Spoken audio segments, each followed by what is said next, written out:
Welcome, I'm Suzanne Phillips. Thanks for joining me again on Psych Up Live. Our topic today is climate change, and we're asking the question whether climate change is still something we need to recognize and prepare for. No matter where you live and regardless of your political perspective, there's a fairly good chance that you've experienced the impact of climate change, be it hurricanes, severe storms, flooding, or wildfires. In this show, you will hear an insider's perspective from Dr. Deana Hence, a climate scientist. You will hear the reasons for her work, her concerns, and her suggestions. Joining Dr. Hence is Richard Beck, past president of the International Association for Group Psychotherapy and Group Process, a psychotherapist in New York City who has worked in the aftermath of climate disasters. He was the group leader in a recent documentary with climate scientists about climate change. It was called Climate in Therapy. It included Dr. Deana Hence and other climate scientists and will be released soon. Just won first place in the Hot Docs Best Mid-Length Documentary category. We'll be hearing about it in this show. Dr. Deana Hence is an associate professor in the Department of Climate, Meteorology, and Atmospheric Sciences at the University of Illinois Urbana-Champaign.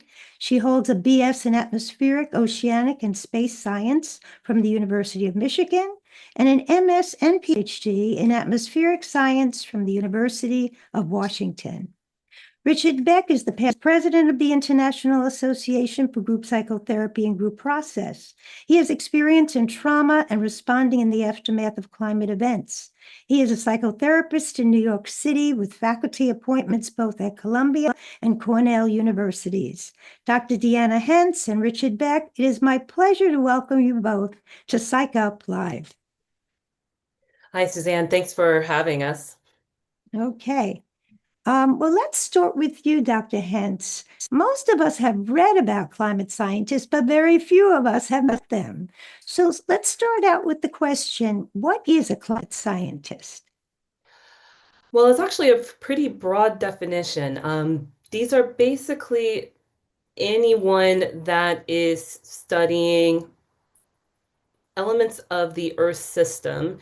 And this could be either the atmosphere, the ocean, there's things around land surfaces and things like that, but how those work together to create the climate that we experience. Now, a lot of those people are within the atmospheric sciences, but of course, as I just mentioned, that can span, other disciplines because all of those things interact together to impact the atmosphere and deliver, the weather and the climate that we experience. And so all of those different components are very important. So what is your specialty? Yeah, so my specialty, I focus on extreme weather. I study storms of different types, everything from about hailstorms to hurricanes. I basically study that range the most specifically. However, as time has evolved and time has gone on in my research, one thing you can't avoid when you study these phenomena is thinking about, well, how are these larger scale atmospheric patterns influencing how these types of storms that can bring disasters to humans, how is that changing with time? How does that those changes in our atmosphere change the behavior of those storms? And so more and more that climate questions that kept coming up and coming up. And so my research has moved in that Okay. direction. Now, what was it about your own background that caused you to say, not I want to be a dentist or a psychologist, I want to be a climate scientist? How did that happen? It's a complicated story, but a short answer is there was a bit of yes and. The yes and is on one hand, I grew up in North Texas where you have a lot of severe weather. So Yeah. tornadoes, sometimes a hurricane will wander far enough north, heat waves, droughts, all sorts of stuff. So I was the kid that they had to pull away from the window during the tornado drills rather than the one that was hiding under the table. I always wanted to know what was going on. And I Mhm. also liked other natural hazards like earthquakes and tsunamis and everything else. But eventually, I decided I liked the weather more than I liked rocks. It's basically what it came Okay. down to. But on the flip side, I also had a very strong parallel interest in helping people, in healing. And so I had also strong interest in medicine and psychology, ironically enough. Hmm. And so I think I've always approached my science from a perspective of what do people care about, what helps them uh, lessen the harm that they may experience. Hmm. How can we support each other in protecting people from these hazards? And that's what's driven a lot of my research today. Now, you mentioned when we were speaking before the show that I think it's Hurricane Katrina, you were actually in a helicopter. Is that, do Airplane. I have it? Okay, Yeah. you're up there, and your goal there with respect to what you just said in terms of learning about climate, and were you also focusing on how people were being evacuated or the actual impact on, you know, the culture in New Orleans at that point? So at the time, I was a graduate student, and I was part of a experiment called the Hurricane and Rain Ban Intensification Experiment. We called it RainX. There was many jokes Mhm. about RainX, the Yeah, the water product for your windshield. yeah. But so I was on these aircraft flying around in the storm, collecting radar data and various other instrumentation data, and me and a bunch of other people, wasn't just me, obviously. Um, but of course, in the forecasting of this situation that was developing, Hurricane Katrina actually hit our operations center in Miami before it Mm. went to New Oh, Orleans. So we interesting. functionally also had to deal with the storm itself. Um, in dealing with that and, doing the forecast, that deep realization that this storm was going to hit New Orleans and it was going to be very bad became very, very apparent during the Mm. time that we were doing the flight missions. And so that was my first, most intense experience of having the intellectual curiosity really awakened simultaneous with the most dread I've ever felt in my life when it comes Yeah. to dealing with one of these storms. So the purpose of that experiment at the time was not focused on the social side of this, but I think that experience is what most awakened Hmm. me to that issue. Hmm. Hmm. Now, many of us would not know this, but we heard that the National Climate Assessment, which is the government's flagship report on how global warming's affecting the country, I think it was dismissed with this administration, but I know that you mentioned you actually worked on chapter 2 of that. Now, I'm hoping that wasn't lost, but maybe you can tell us a little bit about what that assessment is and how it is something we should know about. Yes, so the National Climate Assessment is a report mandated by Congress that is put out every 4 years. And it's basically a comprehensive review of the latest science spanning many, many disciplines of how climate change is going to impact the United States and its interests. And so this ranges everything from the physics of how climate change is going to work, combining with economics, healthcare, infrastructure. Think about everything that affects um, US life is covered in that report, and they break it down by regions. So I was involved in the 2023 assessment, the fifth National Climate Assessment. They've been going since 2000, if I'm not mistaken. Um, and so what has occurred was that with preparations were already beginning for the sixth National Climate Assessment, which is due in 2027. But the authorship and the support infrastructure for the creation of that report was recently dismissed. And so now the status of what will happen with the sixth national climate assessment is in limbo Hmm. um, Hmm. currently. So, would you say, as a scientist, and would your colleagues say, there's reason for people to be concerned, and there's reasons to continue to take measures to reduce the climate catastrophe that has unfolded as in hardship with so much disaster. Well, so the one thing that if you think about any segment of life, climate has an impact upon it. Anything that touches the outdoors, even the indoors, how much your heating bill or your cooling bill is going to be, the supply chain that feeds, the distribution of food and other goods, those are impacted by storms and extreme weather.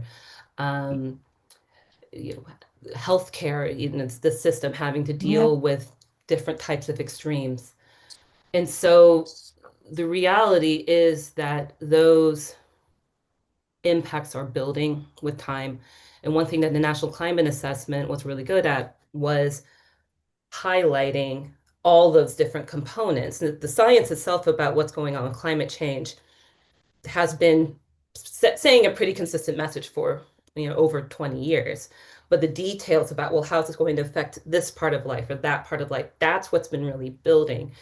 And so we're at a real disadvantage of not being able to um, as effectively gather a lot of information about those impacts with the loss of the next, the potential loss of the next assessment. Mm. And so when we think about preparations, of course, the other thing that the National Climate Assessment really has an intense focus on is making this information understandable to the average American. And Yes. it really breaks that information down to a very digestible level, and a lot of work and so much review Yes. goes into making that happen. It's reviewed by hundreds of people across all of the government agencies. Every single one of them have to sign off on it, Mm. right? And so it's a massive effort. And so one of my big concerns is that as we get the latest and greatest information, that vehicle of digesting that in a way that can help people really understand that the risks that they're up against in the region that they live, Mhm. that's the part that we're risking not being updated with the latest information. Uh, It's interesting that you say that, and probably Richard and I, as therapists and group therapists, come to this.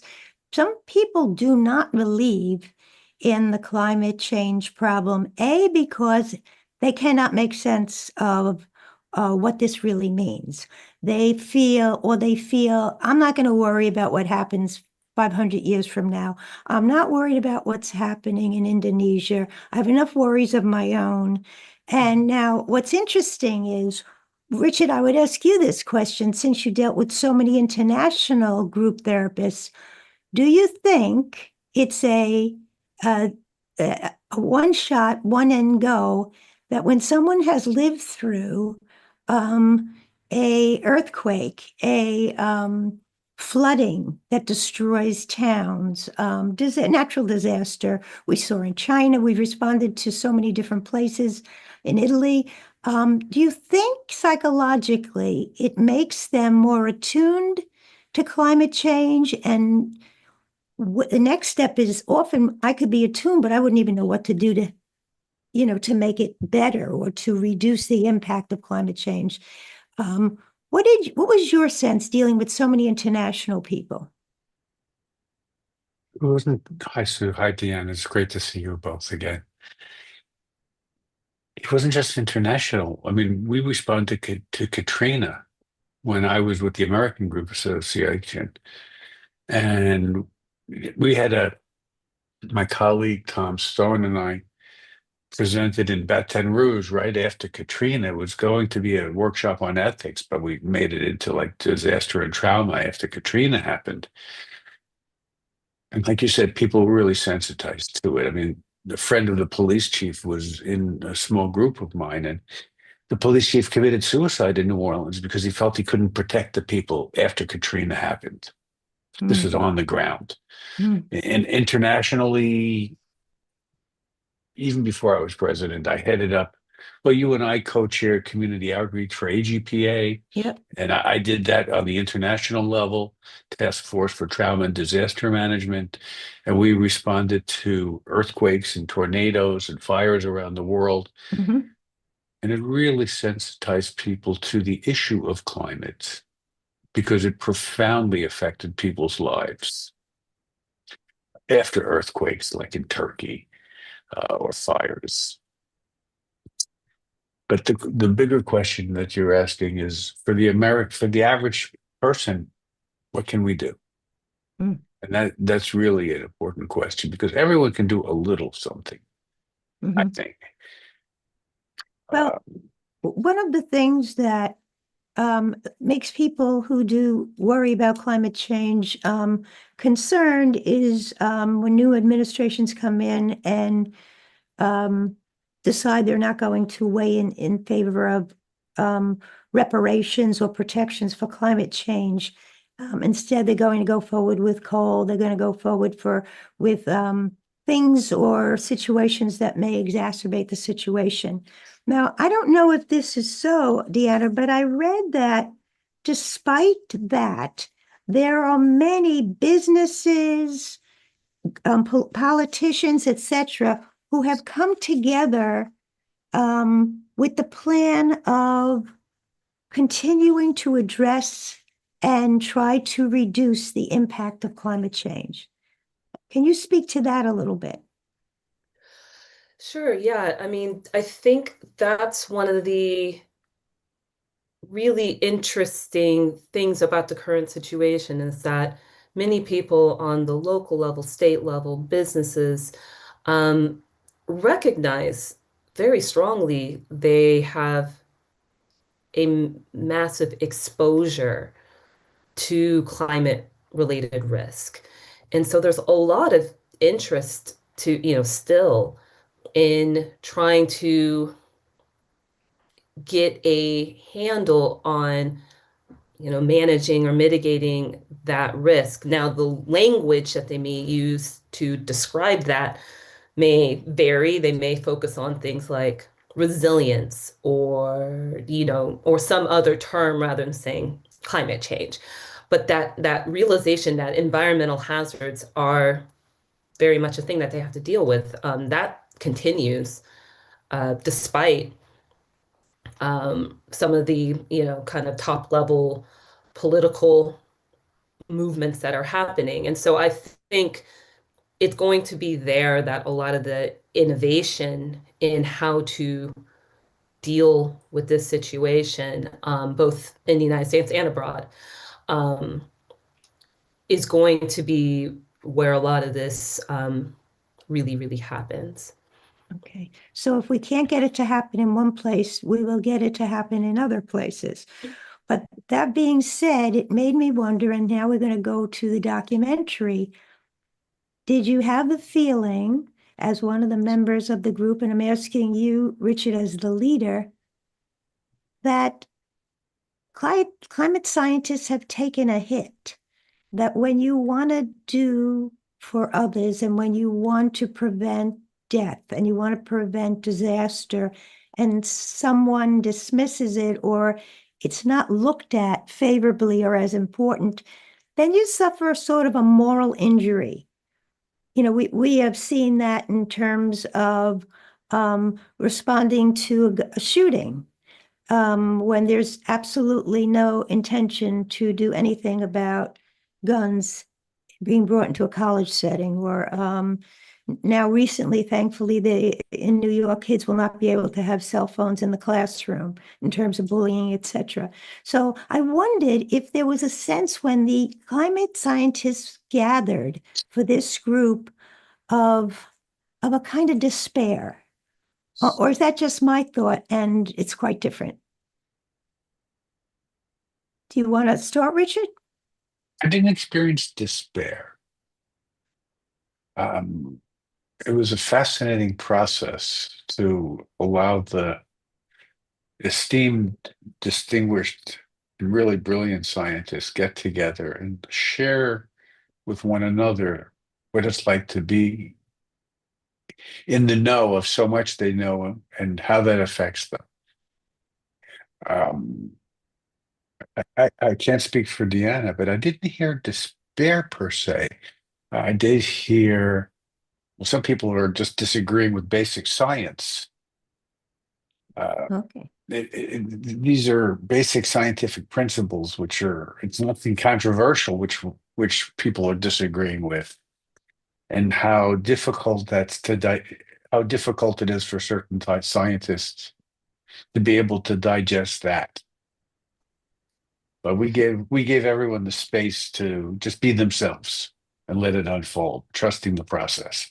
But were you saying that some of the scientists were dismissing scientific facts that other people were putting out? Well, they were talking about outside people dismissing the reality of science. Okay, you're shaking your head. Okay, that's There's a moment in the film where it's me speaking to this Right. issue where Right. the I had Basic written science. this, yeah, I'd written a short little explainer for the conversation about why, even though the days are getting longer in, you know, beginning in late December with the winter solstice, the days start getting longer, yet it takes a while for the temperature to start coming back up in the winter, right? Mhm. It was just a little explainer um, about just the physics about how radiation hits the planet and basic stuff. And I got a Twitter response to that back when it was I think it was still Twitter at the time, that basically said fake news. And in the moment in the film I'm just like, this isn't even controversial. This is just this is It's a just how the earth fact. works. you know um and that it's that um yes, you're dealing with when you're being confronted with the belief that people believe you're only doing what you're doing for some kind of agenda, or to get money or any number of things. When you're talking about, like I said, even just non-controversial basic how this earth works, that gets difficult Yeah, to that is a moral process. Yeah. injury. You know, Yeah. you've given your heart and soul for this expertise you have on climate, and someone saying, fake news. I mean, it's a hit. It's hard. It's very, Yeah. very hard. It's I don't want like to when give they, away, right. I don't want to give away all of the scenes in the documentary, but Deanna was really great in it. yeah, I Thank can you. imagine that you were.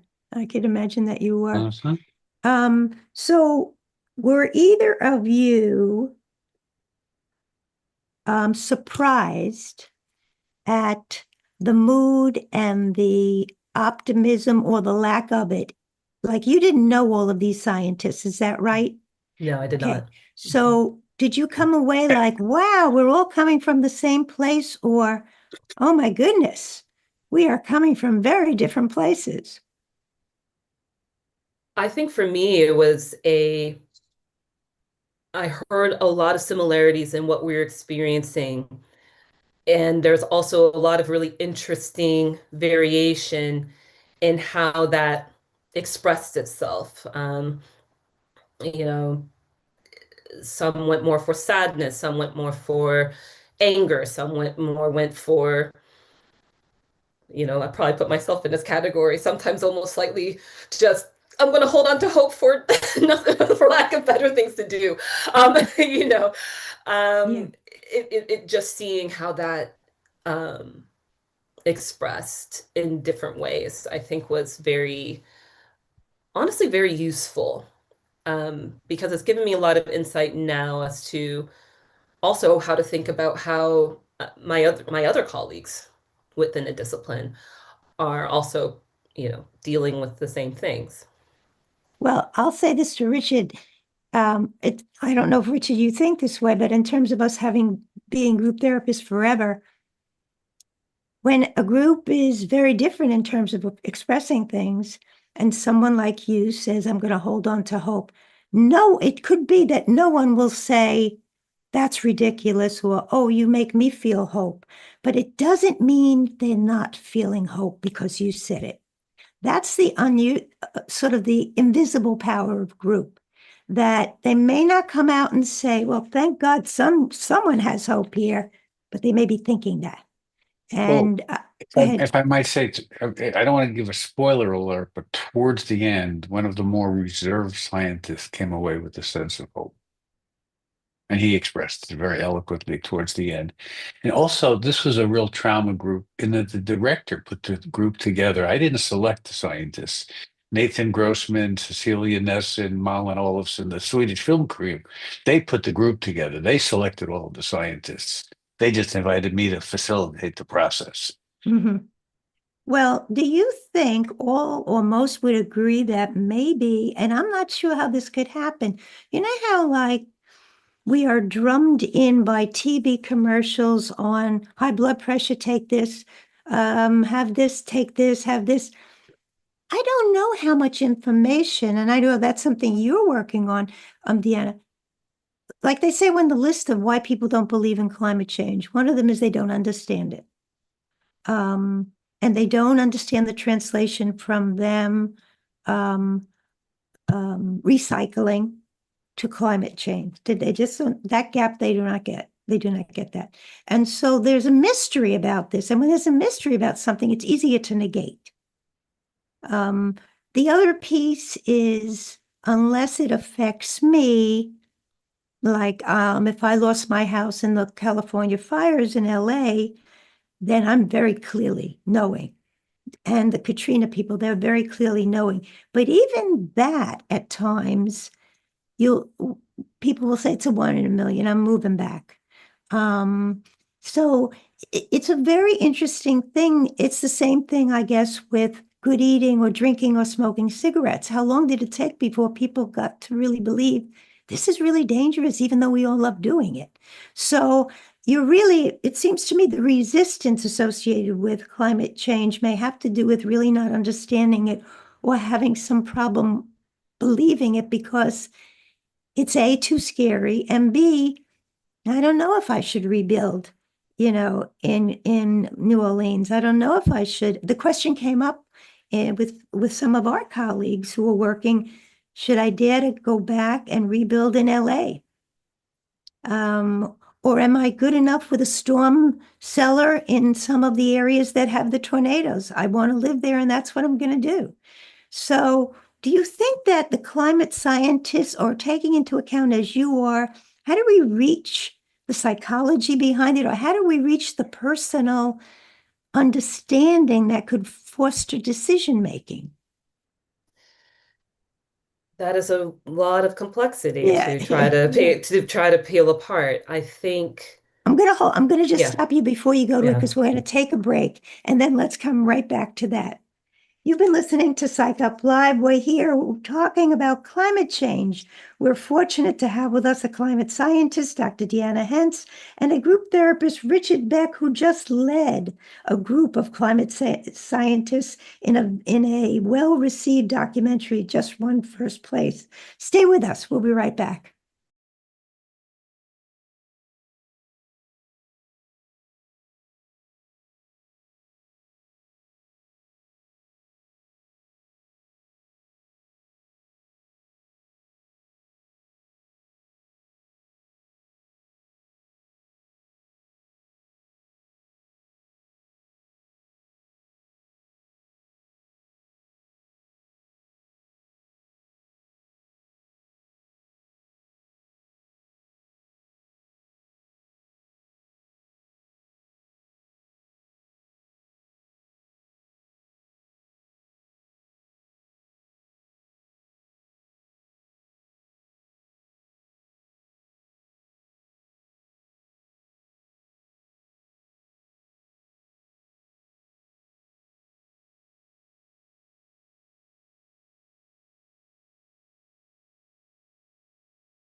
Welcome back to Psych Up Live. We're here talking with a climate scientist, Dr. Deana Hence, and a psychologist who has worked internationally in the aftermath of disasters, has worked nationally in the aftermath of disasters, and recently was the group leader of a group documentary entitled, what was the Climate and Therapy. Climate and Therapy. It Right. just received the first place award. Go ahead. The acronym CIA has nothing to do with the CIA. It's just climate in there. No, CIT, climate in therapy. Okay, Climate and Well, no, Therapy. it's not It's climate in going. America, or climate in therapy. Okay, it's going to the film festivals now, and we'll be surely able to send.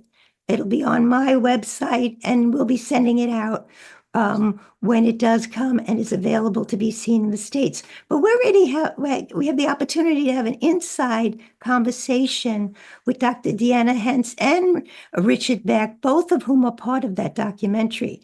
And I just asked Dr. Hence, what is it about climate change that is somewhat, we can believe in it, but it's elusive in terms of translating, well, what does the average citizen do to prevent it or make a difference? So that's the question I'm asking. Well, and I think that's where some of the messaging gets very complicated in that because this issue does touch on a lot of different things.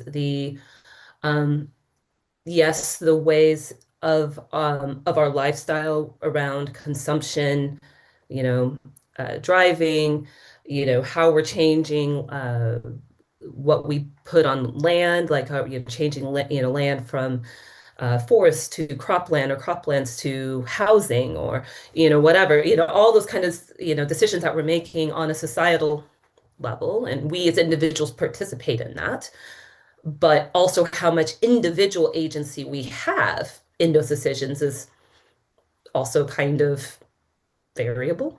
Mm-hmm. There's all the issues of societal inequities that also are a part of that. Some people have more say in a lot of our societal processes historically than others, and how does that affect things? There's differences between nations and how they think about these things. And so I do think one thing that is a challenge with this is that a lot of the urging around some of this stuff has historically been kind of on the individual scale, like, do more recycling, drive a hybrid car, whatever it may be, that is sometimes really accessible to some people and really not an option for others. Mm. That starts to point to more communal efforts about how do we make genuine choices possible for as many people.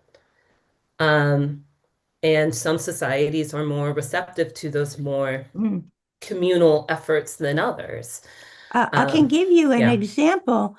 So my husband, who Richard knows, he's a PhD environmental engineer. He's retired now, but a big piece of their work would be if a gas station was closing and a new one was going to come on, you had to have a survey that checked there was not an oil spill in that ground. And often the person who was building the new station would say, why would I pay for something like this? And the answer was because environmentally, it is against the law not to take care of that oil spill, which could affect someone's water supply.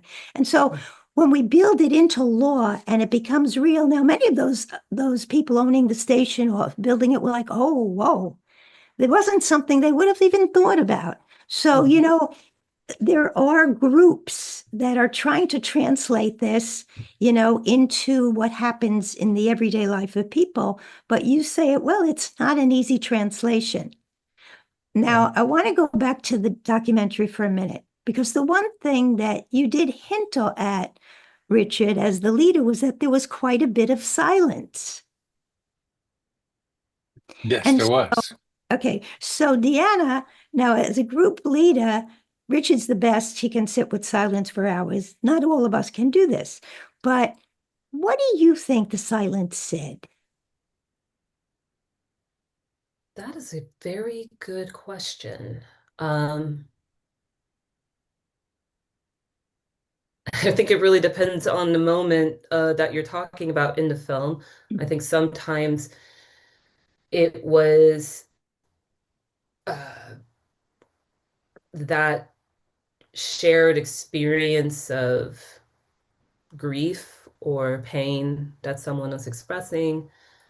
Um, Sometimes it was just genuinely processing confusion at times because um, we were certainly talking about things in a way that we don't typically do as scientists. And I think it's very common amongst, I mean, I don't know, again, I can't speak for everyone, but I think it's actually fairly common, at least from my observation, that yeah, when a scientist is faced with something that they're trying to understand, especially understand quickly, they kind of sit back. They may get a slightly blank stare as they're just Yes, the yes, wheels are that's good. turning, That's very good. That's true. Yeah, Their style is mentation. Their style is to think about it, think it yeah. through. Now, Richard, were you surprised by anything that occurred in the documentary? Now, how many of us get the opportunity to sit with these high-powered climate scientists? Were you at any point surprised by what happened or particularly thrilled by what happened? I was very satisfied with what happened. So I want to go back to your question about the silence Okay, great. because it's expensive to make a documentary. The director, Nathan, was telling me, be more active, get them to do things, get them to talk more. And I'm like, Nathan, he's a brilliant director. I said, trust me, you got to give these human beings the space to really digest a lot of the feelings that they've never spoken about. And he trusted me because it's expensive. They have three cameras shooting at the same time. He was telling me the dollar amount per second. I'm like, and the review was such that they loved the silences because all the feelings percolated during the silences. And I thank Nathan. And the scientists really had a chance to breathe emotionally and articulate feelings that they've known but haven't really given the voice to articulate. Mhm. So let me ask you an opinion question, Deanna. Hmm. Do you think it would be to climate scientists' advantage to get together more in groups the way you did for this documentary? I mean, we are always doing care of the caregiver. So after we responded to Katrina and after we responded just recently to the LA fires, then we're going to respond to do groups of people who the caregivers are because the caregivers are carrying a great deal. Is it something that you could picture climate scientists wanting? That is the opportunity to be together more in a group type of arrangement. I think, and this actually came up at the when we did the world premiere in Copenhagen about a month and a half ago, that it's actually beginning to happen, which is fantastic to see, especially amongst younger scientists, because they're realizing as they're crunching these data and coming up with Right. these results that they were being so emotionally impacted by it and struggling to continue that they started kind of grassroots organizing themselves to Good. help process these things together. So I think that realization that some kind of space to be able to talk about these things, process these things, is needed, and how the dealing with these issues fits into our career. I mean, I do think it's interesting, like you said, like doctors, psychologists, various other people, they typically have frameworks to help them, process the more, emotionally difficult parts of their work. Um, and I think it almost speaks to the underestimation of, um, well, the humanity of scientists. That space, it seems to have never crossed anybody's mind that maybe scientists need that kind of space too. Absolutely. I think not You mean only, scientists are people too? yeah, when you think of how much personal time and effort and heart go into the kind of research you're doing, Right. and how it then, the question of application in the aftermath of a disaster, and the political perspectives and how the news picks things up. It's like, in our work at American Group Psychotherapy, we say you never go into a disaster to respond alone. You always go with a co-leader. And so, and then we always process as a group. So if that's something that this particular documentary can pass on, Deanna, I think it would be such a, I mean, we say resilience is a function of connection and communication and regulation, and both communication and connection foster regulation. I mean, Mhm. it's like you're dealing with a bomb. It's like you're a bomb squad. How could you not be having an opportunity to debrief? So Yeah. that's why I'm loving that you're talking today, and I'm hoping scientists as well as citizens realize the amount of effort that it's taken climate scientists to really keep us safe, because we Yeah. really know things now we could never have known. Yeah, that's And actually it's, one of the things that's interesting is that's our abilities to collect data become more sophisticated. We get nicer instruments, all these things. The more we learn, that's also the more information to process as a person, as a human being, Mm, as a member of society, a parent, whatever it may be. Um, so yeah, I think that, we sometimes have to struggle with the dealing with all that increasing complexity of our mm, world, just mm, like anyone else. mm.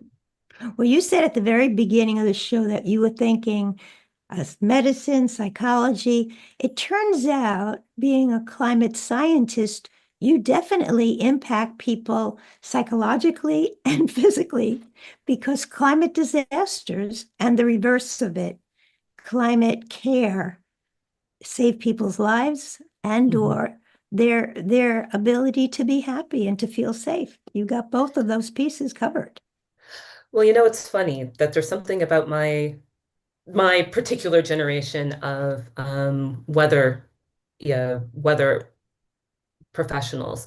I grew up I was coming up in the 1990s when the disaster movies really, really hit the fore. They literally call us the twister generation Oh, of okay. meteorologists because so many people That's were so inspired that's so funny. to come into meteorology because of the movie Twister.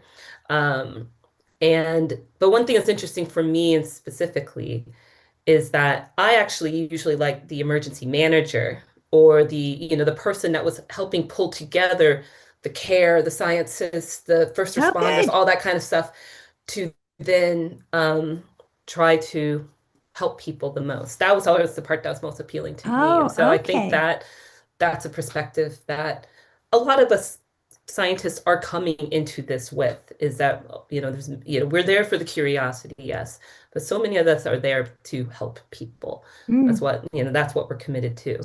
What is the gender breakdown of climate scientists? And my other question was, what was the gender breakdown in the group? In the group we were about 50-50, weren't we, Okay. Richard? But within the field, it's definitely more male dominated historically. Mhm. It a little bit depends on which subdiscipline you're talking about and how that um, varies. And one thing that we're constantly dealing with is that even though the interest in the field can start off very parity in terms of gender parity, that the number of women tends to drop off in the higher and higher stages. And this has been a concern within the geosciences overall for Mm. forever, for a very long time, trying to figure out ways to improve balance that. that situation. Yeah. Yeah, I- yeah. Can I also add that in the documentary, Deana also was very articulate when it came to speaking about what it was like being a woman in science and a woman of color in the Mhm, scientific community. I mhm, think that's Yeah. really shouldn't be forgotten. mhm, Yeah, and unfortunately within the geosciences, we do have some of the lowest rates of participation of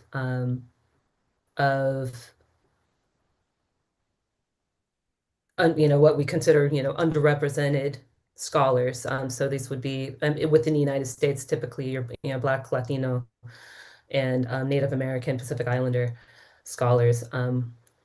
We do have some of the lowest percentages mhm, in all mhm. of the sciences.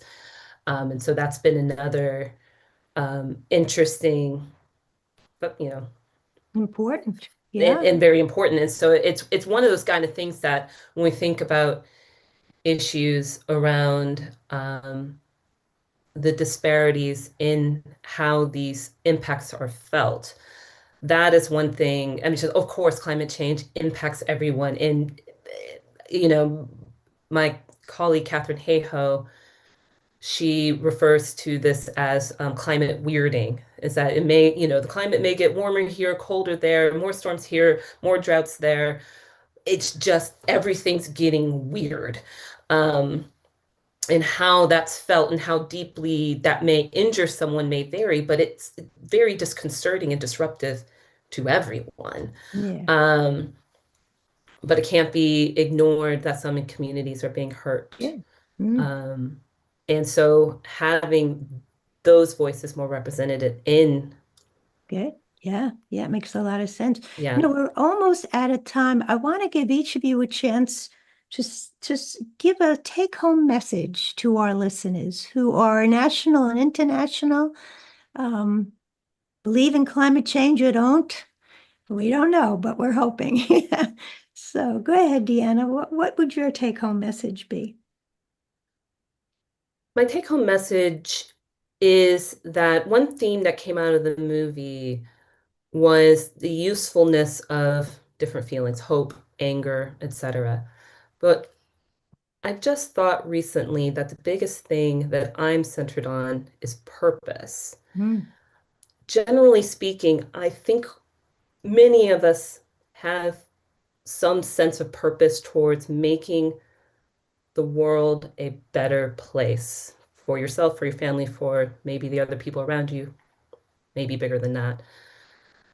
And so, how we handle the climate situation, there's so many aspects of it that if we get a handle on that,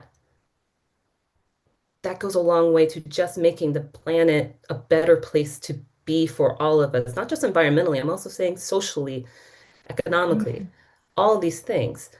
A lot of these solutions are multi-purpose for making the world a less crappy place to be. yeah, yeah, And so okay, maybe that can be a place to center purpose great. towards just making the world nicer. Okay. And Richard? Thank you. Just to follow up on what Deanna was saying, it's something that we both know, so that you have to name it to tame it. And by putting people in a group together and let people share their thoughts and feelings, I believe this, I don't believe that. What do you think about this? To have the conversation, to talk about the topic is the way to begin. And I think the scientists were surprised at their humanity, their sense of isolation, their sense of, my colleagues get it. We're going through this together. We don't have to always agree with one another, but we get it. And to give people the opportunity to speak about it in a Okay. group. I want to thank you both for coming on Psych Up Live. I feel so privileged to have both of you. And what people heard today is not something you generally hear. And I'm going to encourage people to see that documentary. I'll post it on my site. And if there's a link that I can post for either of you when that comes through, I'll be happy to do that. I want to thank my listeners. Remember, you can hear this and any prior show as a podcast on my host site, my website, and on the podcast app of your iPhone. It'll be on all the platforms, iTunes, Stitcher, Google Play, etc. Remember to drop me a comment or a question at suephil@optonline.net. Until next week, please be safe,